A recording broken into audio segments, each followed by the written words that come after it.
Building a great functional CPG brand today requires a small percentage of strategic vision, but a whole hell of a lot of strategic alignment. Let me explain a little bit more.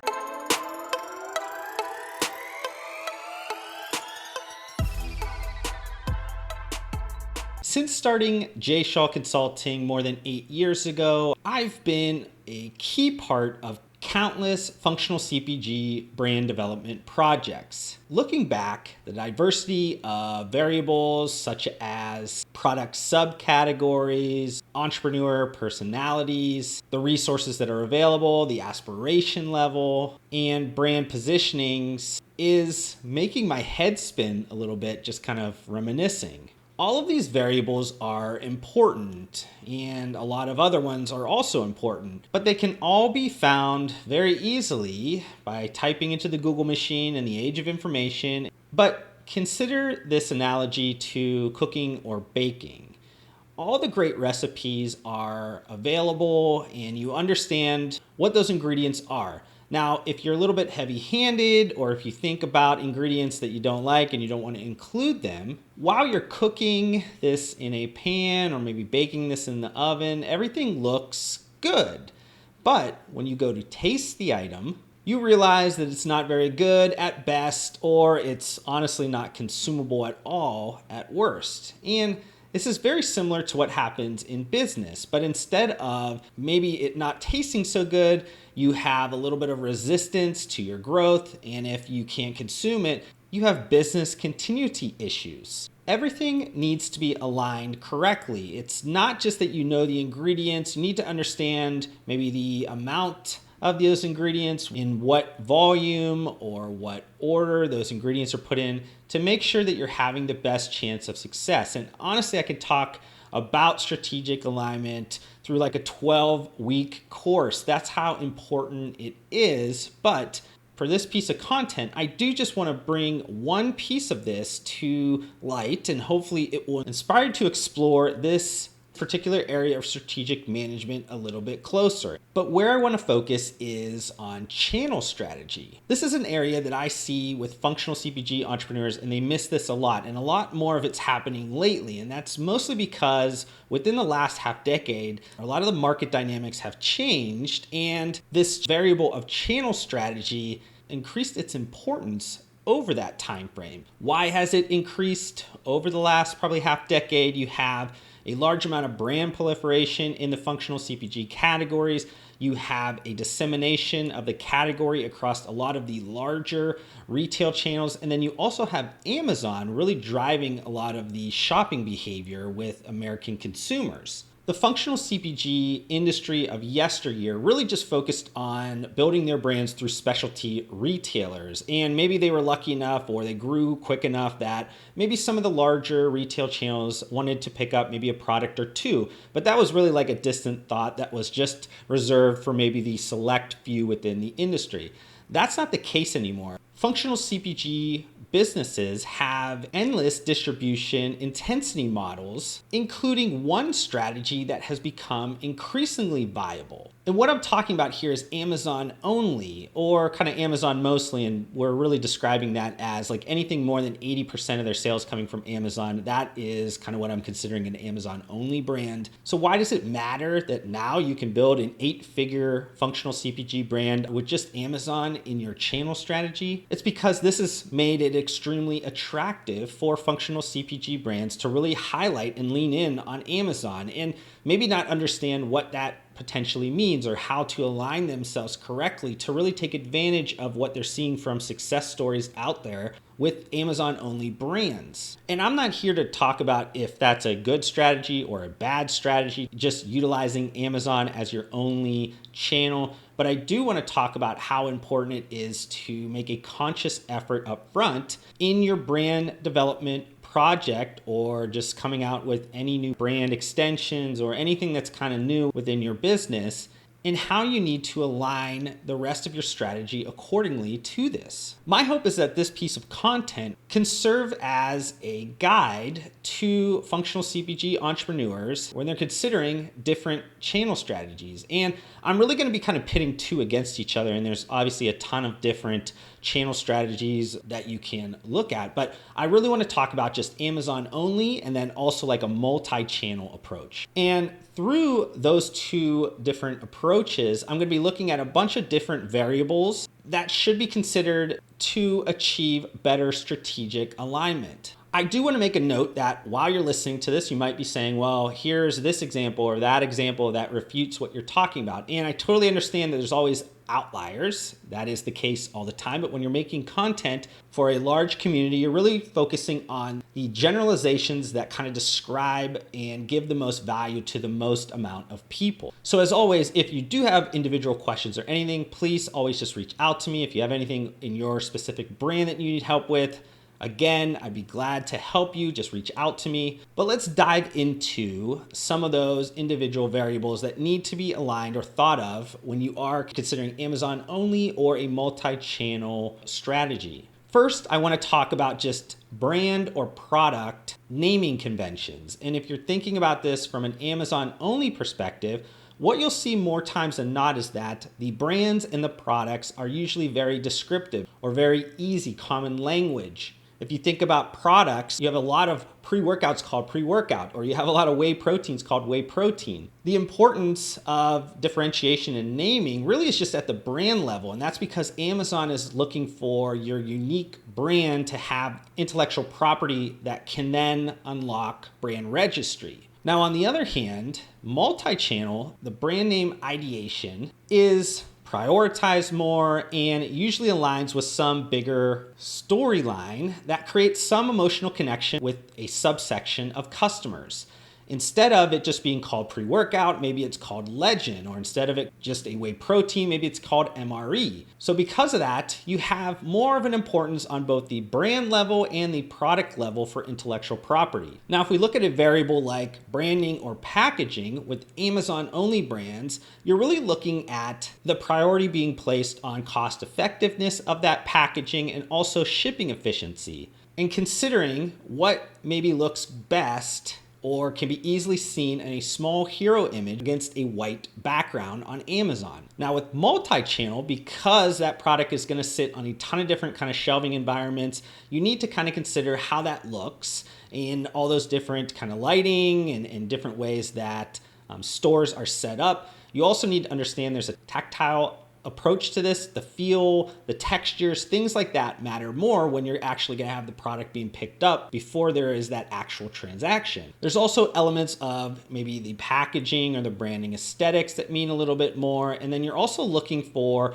readable singularity, meaning that that product should really do well across a bunch of different channels. It shouldn't just be optimized for one specific channel. So the way your logo looks, the colors, all those things need to equally pop the best they can in all retail environment type situations. Now, if we switch over and think about product development, if you are an Amazon only brand, technical elements like search volume, or if you're considering like total addressable market on the Amazon platform, a lot of those elements dictate your product development. You also need to consider the ease of production, sometimes the size and the weight of the product, and maybe how low a barrier of entry is for that product. Because of that, within the functional CPG category, you'll see a bunch of similar products. Maybe a lot of them are white labeled, or a lot of them are maybe single ingredients or easily deciphered 1 or 2 ingredient type of products. But with multi-channel approach, more consideration is put into creating levels of differentiation in the product and also the cohesiveness that it has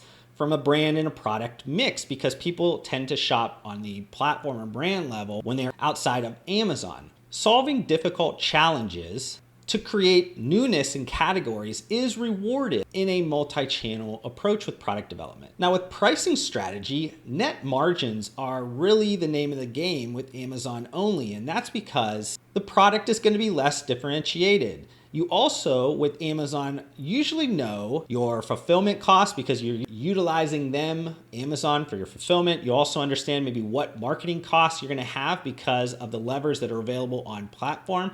So all of that kind of goes together, and you need to understand that your margins on a net perspective is pretty fixed when you're going into any type of product launch. So when you are figuring out the flip side of that, the pricing side of it, that is something you consider. Amazon also is a follow the leader mentality. So you have competitive pricing strategy, and pricing is really looked at a product by product perspective. So you're not really thinking about blended. You're thinking about, is the unit economics good for this specific product? You'll also see a lot of like penetration pricing strategy used on Amazon. And that's mostly because people are trying to bait the system, get the listing to be optimized as quick as possible. Then they'll pull back pricing over time. Now, with multi-channel approach, because there is some assumed differentiation in the product or maybe at the brand level, premium gross margins can be achieved, and pricing strategy isn't really like follow the leader, but mostly around like a value-based pricing. Or you could see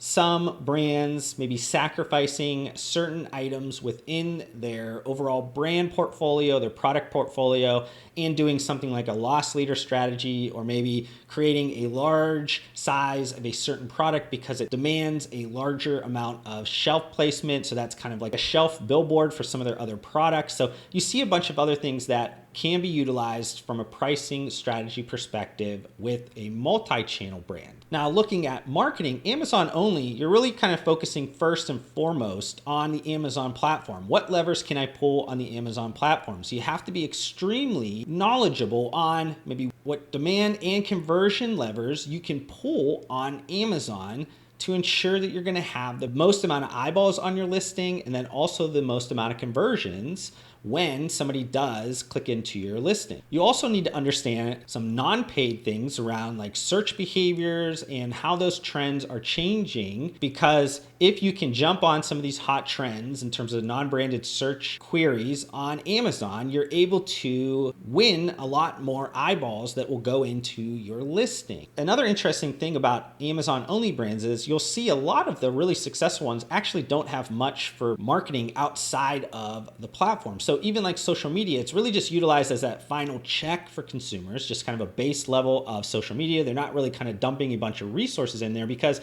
people are usually finding and discovering and crossing all of their T's and dotting all their I's on the platform, and they don't need too much more off platform outside of maybe, hey, is this a legit brand or not? But with a multi-channel approach, you really need to be efficient in a ton of different marketing modalities that range from social media to in-store, kind of off-shelf promotions. And each channel and each channel partner has their own kind of collection of levers that you can pull. You need to understand how they maybe work in conjunction with each other, or maybe they work in a vacuum. You need to understand all of that. If we shift into like operational structure, Amazon only, they're really leaning on Amazon to be a big part of their operation strategy. They are going to be utilizing the fulfillment by Amazon. And because of that, Amazon's shipping a lot of their parcels to the customer. So you don't need as much staffing. You really just need to focus on kind of a skeleton crew, or have that be outsourced to a 3PL.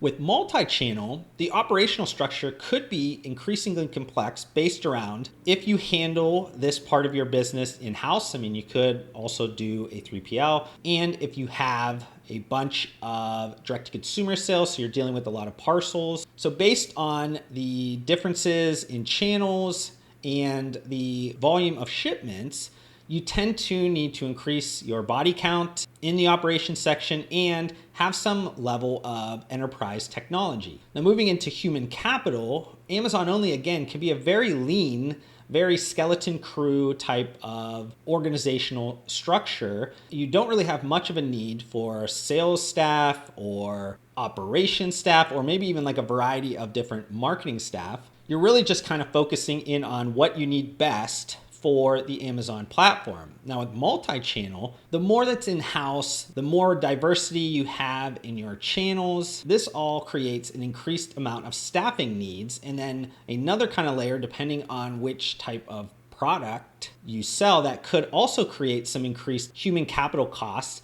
something like beverages, if you sell that as an example, there's this saying that says, faces sell cases. So you need to have people on the ground to be sales level staff to be working with individual retail partners. Now, on a customer experience piece, Amazon only brands really are leaning on the Amazon flywheel that customers are going to that platform for. So they're looking for, low prices, they're looking for convenience, they're looking for selection. As long as Amazon can uphold their end of the bargain, and then the brand has a product that meets the expectations of the consumer, they end up having a pretty good customer experience. Now, with a multi-channel approach, some of those same things can be said if you're working with an intermediary type of retailer, so something that's maybe not owned by yourself, but you also have an element of customers that are drawn to you because of the brand and want to have a direct connection with you, be that through social communications or through commerce. And because of that, you have kind of the benefit of having a more direct connection with your customer, but you also have a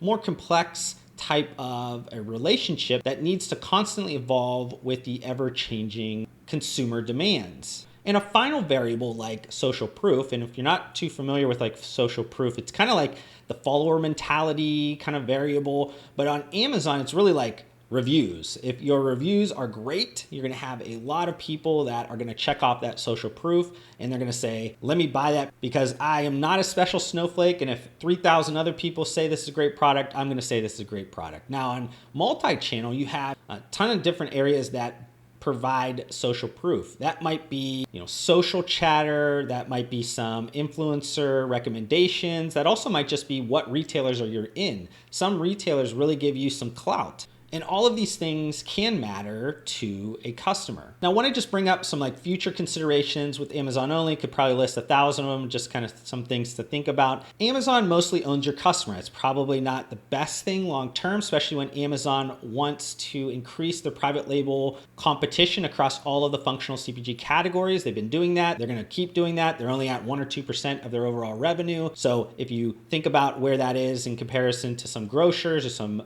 mass retailers, they have 10 to 15 times bigger. They can get that to be at a parity with other channels. Also, Amazon only brands seem to struggle a little bit with transitioning out of Amazon only and into a multi-channel approach. So if you are really successful on Amazon and then you want to transition out of there because you've really optimized your brand for one specific channel, sometimes it needs a lot of work and there needs to be kind of a transitionary phase before you can be successful in a multi-channel approach. On the flip side, a really great thing about being an Amazon only brand is that you are building up a relationship with Amazon, and Amazon is going to be the largest retailer in the next probably 5 years. They have huge retail ambitions and you never know who they're going to buy or where they're going to move, and they have kind of endless resources. So being on their side and kind of riding their coattails is not the worst place to be. Now with future considerations with multi-channel, again, there could be endless ones here, but just naming a few of them. Digital migration is happening across all of the channels, even if you are sold a ton in like convenience stores, that is even moving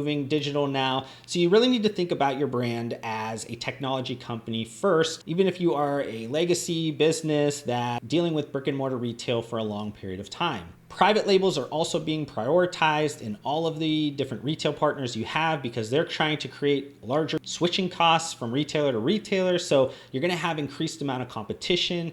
You're also seeing like a channel deterioration, which is good in some senses because it gives you an opportunity to be in maybe different channels, but it also pits you up against an increased amount of competition in those maybe targeted channel brands that are only sold in certain areas. Now, because you have the opportunity to go head to head with them, you have some different competitors that maybe you didn't have before. There's also an element of personalization that consumers are increasingly asking for, and because of that, they're in this like kind of weird time right now where it's not really available to the level that consumers are looking for. They're really kind of focusing on product level specific solutions. And because of that, retailers are also just stocking best in class over all of your product offerings across your platform. Just want to end this on some final thoughts. Lack of strategic alignment is a key reason why so many functional CPG businesses today fail to achieve their objectives. The importance of strategic alignment